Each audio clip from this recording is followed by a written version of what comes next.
Hello everyone, कैसे हैं आप सभी। उम्मीद है आप सभी बहुत अच्छे होंगे। आज की वीडियो बहुत इंपॉर्टेंट है उन सभी के लिए जो जानना चाहते हैं सी यू सेट के बारे में।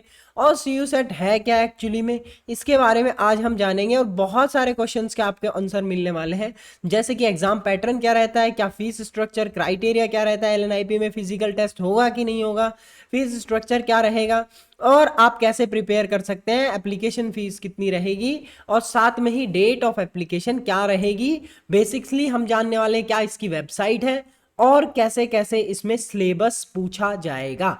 सब कुछ हम बात करेंगे। ए पार्ट की, बी पार्ट की, जनरल टेस्ट क्या होता है इसके बारे में, डोमेन सब्जेक्ट क्या होता है उसके बारे में भी बात करेंगे। सब कुछ आपको पता लगने वाला है।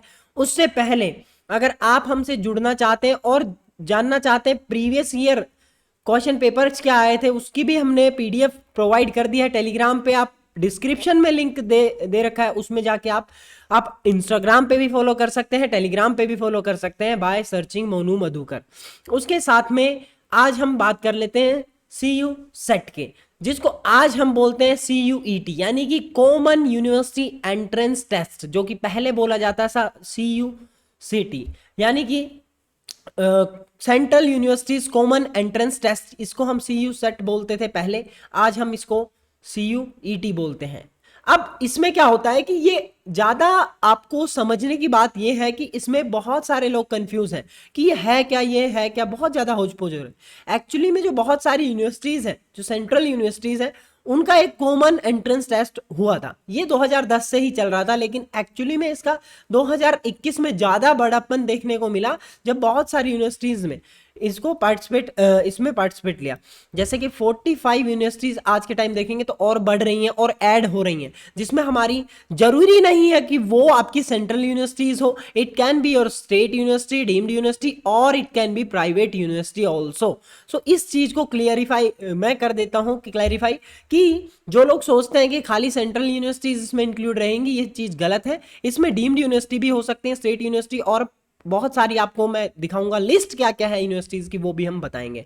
तो नेशनल टेस्टिंग एजेंसी जो कि है एनटीए, ये आपके बहुत सारे, जैसे कि हमारा नेट जेआरएफ का जो एग्जाम होता है यूजीसी नेट का, वो भी नेशनल टेस्टिंग एजेंसी करवाती है। बहुत ही शानदार एग्जाम कंडक्ट करवाने के लिए एक ऑर्गेनाइजेशन आपकी रिस्पॉन्सिबल है, जिसका नाम है एनटीए, नेशनल टेस्टिंग एजेंसी। वो इसके साथ मिलके ही काम कर रही है। तो सी यू सेट का एग्जाम ये ही करवाएगी। मैं जब सी यू सेट बोलता हूं तब आपको समझ जाना है कि सी यू ई टी की मैं बात कर रहा हूं, यानी कि कॉमन यूनिवर्सिटी एंट्रेंस टेस्ट। और ये आपका सेम ही है, दोनों अलग नहीं है। बहुत सारे लोगों को कंफ्यूजन है कि ये आपकी अलग है। तो इसके एप्लीकेशन फॉर्म अभी भी खुले हुए हैं। मैंने एप्लीकेशन फॉर्म का प्रोसीजर पहले बता चुका हूं, और भी मैं डिटेल में बता दूंगा आने वाली वीडियो में जो आएगी। अब इसका फॉर्म जो था उसकी लास्ट डेट थी 6 मई, अब उसको एक्सटेंड करके 22 मई कर दिया गया है। तो इसका ध्यान रखना, 5 बजे तक, शाम को 5 बजे तक ही फॉर्म एक्सेप्ट किए जाएंगे। लेकिन फीस सबमिट आप कर सकते हैं 11:50 तक, रात को 11:50 तक आप फीस सबमिट कर सकते हैं। तो ध्यान रखें, 5 बजे से पहले ही आप इसको कर लें। तो इसमें जितना भी आपका दिया है कि फोटो साइज क्या होना चाहिए, आपके सिग्नेचर का साइज क्या होना चाहिए फोटो का, वो सारे, और बाकी आपका जो भी एससी एसटी या ओबीसी का कोई सर्टिफिकेट है, या फिर पीडब्ल्यूडी का, यानी कि पीपल विद डिसेबिलिटी का जो सर्टिफिकेट है, वो भी आप तैयार रख के अपना रख सकते हैं। तो 6 मई इसकी लास्ट डेट थी पहले, अब इसका बढ़ा दिया गया है। और अभी देखो, इसमें कम से कम लगभग आपके 5 लाख कैंडिडेट्स लगभग फॉर्म फिल कर चुके हैं, और आने वाले टाइम में और भी बहुत सारे फॉर्म भरे जाएंगे। अब इसकी वेबसाइट की बात करते हैं कि वेबसाइट कौन सी है। जो इसकी वेबसाइट है वो आपको दोनों दे रखी है, ये दोनों ही इसकी ऑफिशियल वेबसाइट है, तो इन दोनों पे आप विजिट कर सकते हैं। इसकी पीडीएफ मैं प्रोवाइड कर दूंगा आपको टेलीग्राम चैनल पे, तो उसमें भी क्लिक करके आप वेबसाइट पे पहुंच सकते हैं। अब हम बात करते हैं एग्जाम पैटर्न क्या रहेगा। मेनली अगर हम बात करें तो इसके 3 सेक्शन होते हैं। 3 सेक्शन में पहला आपका ए सेक्शन, दूसरा आपका बी सेक्शन, और तीसरा थर्ड सेक्शन। मतलब कि आपका फर्स्ट सेक्शन, सेकंड सेक्शन और थर्ड सेक्शन। सिंपल सी भाषा में आपको मैं बोलूं तो दो आपके जो लैंग्वेज टेस्ट रहेंगे, उसमें आपका जरूरी नहीं है कि हर यूनिवर्सिटी 2 लैंग्वेज टेस्ट ले।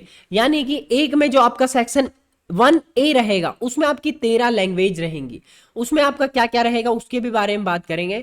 और जो सेक्शन बी रहेगा उसमें आपकी 19 लैंग्वेजेस रहेंगी। वो क्या रहेंगी, वो कैसे हम कर सकते हैं, डोमेन कैसे है सर, जनरल टेस्ट क्या है, कुछ समझ में नहीं आ रहा है, वीडियो को पूरा एंड तक देखो, सब कुछ समझ में आ जाएगा।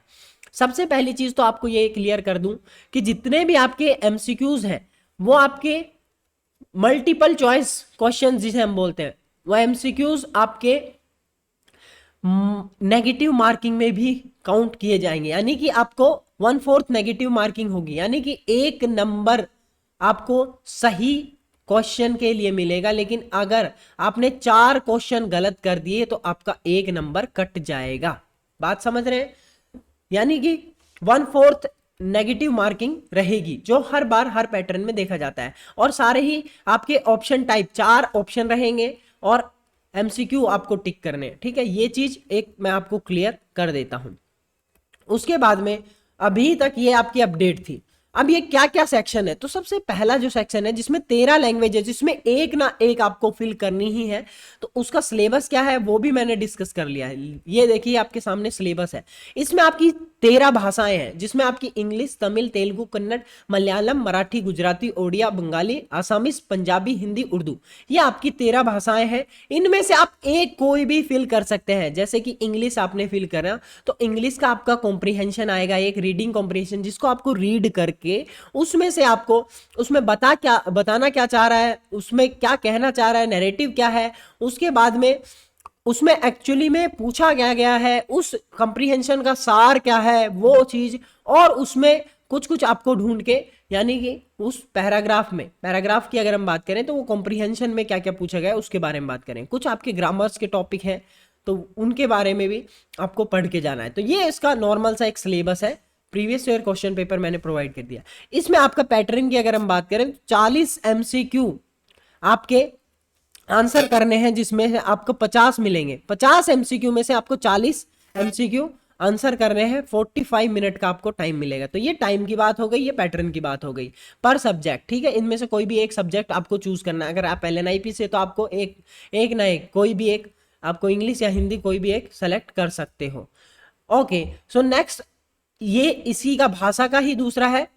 तो इसमें आपके और सेक्शन लैंग्वेज जितनी भी हैं उसमें आप कोई भी एक अलग इसमें से अलग चुन सकते हैं, जिसमें आपकी इतनी सारी भाषाएं हैं।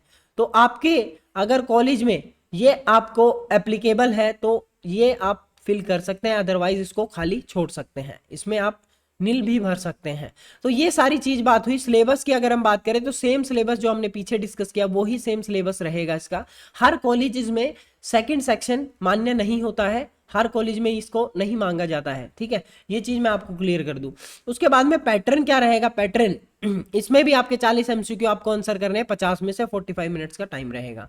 अब हम बात करते हैं डोमेन की, जो कि सबसे इंपॉर्टेंट सेक्शन है और इसी में बहुत लोगों को कंफ्यूजन बनी हुई है। डोमेन एक्चुअली में डोमेन क्या है, जो आपका स्पेसिफिक सब्जेक्ट है उसी को हम डोमेन बोल रहे हैं। तो स्पेसिफिक सब्जेक्ट में आपका कोई भी हो सकता है, इनमें से आप मल्टीपल सब्जेक्ट भी सेलेक्ट कर सकते हैं। याद रखना, मल्टीपल सब्जेक्ट भी सेलेक्ट कर सकते हैं, लेकिन आपकी कॉलेज में क्या रिक्वायरमेंट है उसके हिसाब से ही आपको फुलफिल करना है। तो कॉलेज में आप पता भी कर सकते हैं कि उस कॉलेज के पहले क्या क्या एंट्रेंस होते रहते थे, उसमें आप कैसे फिल कर सकते हैं। तो जैसे कि एक एग्जांपल ले लो, कोई भी एक सब्जेक्ट है उसको आपने चूज किया डोमेन के तौर पे, तो उसमें आपके 40 एमसीक्यू पूछे जाएंगे 50 में से, और 45 मिनट का आपका टाइम रहेगा। तो ये एक नॉर्मल सी बात है, ये आपके डोमेन की। तो इसमें जैसे फिजिकल एजुकेशन की अगर हम बात करें तो फिजिकल एजुकेशन, एनसीसी और योगा ये एक ही साथ है। इसमें आपका ये डोमेन सब्जेक्ट अगर फिजिकल एजुकेशन आपने सबमिट किया है, फिजिकल एजुकेशन अगर आपने टिक किया है, तो फिजिकल एजुकेशन से रिलेटेड ही आपका 11वीं से लेके 12वीं तक आपका जो सिलेबस है उसमें आपका इंटरमीडिएट का भी कुछ कुछ फिजिकल एजुकेशन का पूछा जाता है। इसकी तैयारी भी हम कराने वाले हैं। हमारी क्लासेस स्टार्ट होने वाली है ऑलमोस्ट 17 तारीख से, जिसमें हम ऑनलाइन क्लासेस लेंगे सभी बच्चों की और सबको हम गाइड करेंगे। पिछली बार भी हमारे बहुत सारे सिलेक्शन LNIP में हो चुके हैं ऑलरेडी। हमारे स्टूडेंट्स LNIP में पहले से ही बहुत सारे हैं, बीपीएड में भी, एमपीएड में भी, और इस बार हम पीएचडी का भी स्टार्ट करने वाले हैं। तो ये हमारा फिजिकल एजुकेशन का मान लीजिए हमने डोमेन सेलेक्ट कर लिया है। उसमें उसके बाद में क्या होगा, उसके बाद में 11th 12th का आपका सब्जेक्ट पूछा जाएगा। तो कोई भी, अब next is your general test. अब जनरल टेस्ट कंपलसरी है कि नहीं है, इसमें आपको एक चीज याद रखनी है, आपको नील नहीं भरना है, गलती से भी नील नहीं भरना है। इसमें आपसे पूछा जाएगा तो जनरल टेस्ट में आपको टिक कर देना है और जनरल टेस्ट पे यस या फिर एप्लीकेबल कर देना है, क्योंकि जनरल टेस्ट आपके बहुत सारे कॉलेजेस में पहले से होते आ रहे हैं। तो वो आपका एलएनआईपी में भी अगर आप देना चाह रहे हैं तो एलएनआईपी में भी आपको फिल करना है जनरल टेस्ट कंपलसरी, क्योंकि इसमें आपका बहुत सारे अलग अलग सब्जेक्ट से आते हैं। कोई आपका हिंदी से आ रहा है, कोई आपका पर्टिकुलर किसी सब्जेक्ट से, कोई साइंस से है, कोई आपका आर्ट से है, कोई आपका मान लीजिए नॉन मेडिकल से है, कोई आपका मेडिकल से है। तो किसी किसी ने 12th में अलग अलग, लेकिन वो सबको जाना है एक ही कॉलेज में, तो उसका जजमेंट कैसे करेंगे, तो उसके लिए एक होता है जनरल टेस्ट, जो कि आपका फिजिकल एजुकेशन हो या कोई भी इंस्टीट्यूट पहले से ही एंट्रेंस एग्जाम लेते रहते हैं, तो उनके लिए तो जरूरी कंपलसरी है ये आपका जनरल टेस्ट। इसमें आपका क्या क्या आएगा, इसमें general knowledge, current affairs. General knowledge और करंट अफेयर्स दोनों अलग है। जनरल नॉलेज आपकी स्टैटिक जीके के बारे में बात करता है, जिसमें आपका स्टैटिक हिस्ट्री, स्टैटिक आपका जो भी ज्योग्राफी वगैरह ये सारी चीजें हो गई। करंट अफेयर्स आपकी जो करंट इश्यूज है उनके बारे में बात करता है, कि जो आपके अगस्त से लेके लगभग आपका अब इस वक्त अगस्त तक, आपके मई तक क्या क्या बातें चल रही हैं उसके बारे में बात करता है। जनरल मेंटल एबिलिटी में आपकी रीजनिंग वगैरह आ गई, थोड़ी न्यूमेरिकल एबिलिटी में आपके थोड़ी सी रीजनिंग, आपकी मैथमेटिकल रीजनिंग आ जाती है, क्वांटिटेटिव रीजनिंग में आपकी मैथमेटिकल रीजनिंग कॉन्सेप्ट ये सारे आ जाएंगे। और नॉर्मल आपके 8वीं 7वीं तक के 10वीं तक के आपके अलजेब्रा भी पूछे जाते हैं। और लॉजिकल एनालिटिकल रीजनिंग आपकी, जैसे कि माता का, भाई का, पिता का, ये आपकी जो रीजनिंग है, यानी कि जो आपके आपके फैमिली रिलेशंस है, इनके क्वेश्चंस आपके पूछे जा सकते हैं। एप्लीकेशन फीस क्या रहेगी, बहुत सारे क्वेश्चंस का आंसर ये रहा आपका। एप्लीकेशन फीस रहेगी आपकी 800 रुपए ओबीसी, ईडब्ल्यूएस और जनरल कैटेगरी के लिए, अंडर ग्रेजुएट हो चाहे पीजी यानी कि पोस्ट ग्रेजुएट हो, उन सभी के लिए। एससी के लिए रहेगी 350 रुपए आपका अंडर ग्रेजुएट और पोस्ट ग्रेजुएट के लिए। और नील यानी कि पीडब्ल्यूडी पीपल विद डिसेबिलिटी, उनके लिए कोई भी फीस यहाँ पर नहीं है, जो कि बहुत अच्छी बात है। अब हम बात कर लेते हैं कौन कौन सी यहाँ पर यूनिवर्सिटीज है जो पार्ट ले रही हैं। अब देखिए सेंट्रल यूनिवर्सिटीज बहुत सारी है, अलीगढ़ मुस्लिम यूनिवर्सिटी से लेके विश्व भारती यूनिवर्सिटी, जैसे कि आपका एएमयू यूपी से लेके आपका यहाँ पर वेस्ट बंगाल की जो विश्व भारती यूनिवर्सिटी है उसके बारे में बात कर लो। ये सारी यूनिवर्सिटी, इनकी लिस्ट आप देख सकते हैं, अगर आपकी कोई यूनिवर्सिटी है तो वो भी आप देख सकते हैं। बहुत सारी यूनिवर्सिटीज इसमें नहीं भी हो सकते हैं जिनका नाम आने वाला। अब डीम्ड यूनिवर्सिटी, इसमें जैसे एलएनआईपी का नाम नहीं है, लेकिन अभी रिसेंटली एलएनआईपी का नाम भी यहाँ पर ऐड हो चुका है। तो एलएनआईपी और भी बहुत सारी यूनिवर्सिटीज क्या पता यहाँ पर ऐड होने वाली हो आने वाले टाइम में, क्योंकि 22 मई आपकी लास्ट डेट है, तो इसमें ऐड हो भी सकती है। तो ये आपकी कुछ डीम्ड यूनिवर्सिटीज है, कुछ आपकी स्टेट यूनिवर्सिटी है। तो जो बहुत सारे लोग आपकी इंफॉर्मेशन थोड़ी सी रॉन्ग फैला रहे थे कि स्टेट यूनिवर्सिटीज नहीं पार्ट करती हैं, तो स्टेट यूनिवर्सिटीज भी देख लीजिए, आपकी ऑलमोस्ट ये स्टेट यूनिवर्सिटी है और आने वाले टाइम में भी ऐड होने वाली है बहुत सारी। प्राइवेट यूनिवर्सिटीज भी यहाँ पर पार्ट ले रही हैं आपकी, ठीक है। तो प्राइवेट यूनिवर्सिटीज में भी आपके कई प्राइवेट यूनिवर्सिटीज है जो कि शायद आपके स्टेट से रिलेटेड हो। अब इसका कुछ रेफरेंस मैं देना चाहूंगा, अगर आपको पूरी और इन्फॉर्मेशन विजिट करनी है तो आप मोस्ट फ्रिक्वेंटली आस्क्ड क्वेश्चंस में जाके पूछ सकते हैं, इनसे भी CU सेट की वेबसाइट है इनके बारे में। और बाकी अगर आपको और कोई इन्फॉर्मेशन चाहिए तो आप यहाँ पर विजिट कर सकते हैं। अब देखिए, और अगर हम बात करें तो और आपको क्या क्या तैयारी करनी है, किस तरीके से करनी है, तो उसके बारे में बात कर लेते हैं।